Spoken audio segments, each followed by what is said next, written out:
राधे राधे सभी को, जय माता दी। तो अभी है नवरात्रि का 5वां दिन और सभी को नवरात्रि की बहुत बहुत शुभकामनाएं।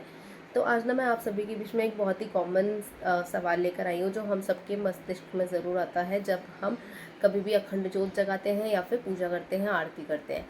तो कई बार हमारा दिया, हमारा दीपक ज़रूर बुझता होगा। तो उस समय हमारे मस्तिष्क में आता है कि कहीं ये अशुभ तो नहीं, कि हमने कहीं कोई का पाप तो नहीं कर दिया, हमसे कोई भूल तो नहीं हो गई।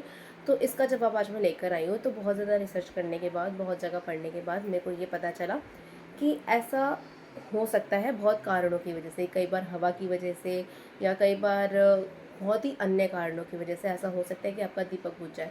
बट फिर भी अगर आपको ऐसा लगता है कि कुछ नेगेटिव है, तो उस समय आपको क्या करना है, आपको याद करना है कि कहीं आपसे कोई गलती तो नहीं हो गई। अगर बाय चांस आपसे कोई गलती हुई होगी तो आपको खुद रियलाइज़ हो जाएगा कि हाँ, उस समय मैंने ये किया था जिसकी वजह से ये हो सकता है। तो आपको अपनी गलती रियलाइज़ करनी है, उस गलती के लिए माता रानी से क्षमा याचना करनी है और इसके बाद ज्योत को पुनः प्रज्वलित करना है। साथ ही साथ आपको कभी भी ये बात किसी ऐसे इंसान से शेयर नहीं करनी है जो बहुत ही ज़्यादा नेगेटिव हो। वो आपको नेगेटिव चीज़ें बताएगा कि हाँ, ये तो ऐसा अशुभ हो जाएगा, ये होगा, वो होगा। ऐसे लोगों के साथ नहीं शेयर करना है क्योंकि वो आपको नेगेटिव चीज़ें ही बताएंगे जिसकी वजह से आपके दिमाग में नेगेटिविटी ही भरेगी। माता रानी या कोई भी भगवान कभी भी अपने भक्तों को परेशान नहीं करते हैं, कभी भी ये नहीं कहते कि भाई ऐसा हो गया, अब ये होगा, वो होगा। तो आप इस चीज़ों को ध्यान दें। किसी भी तरीके का अशुभ संकेत नहीं होता ये।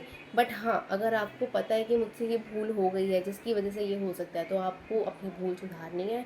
आपको उस भूल के लिए माता रानी से, प्रभु से क्षमा मांगनी है। उसके बाद आपको दीप दोबारा से प्रज्वलित करना है।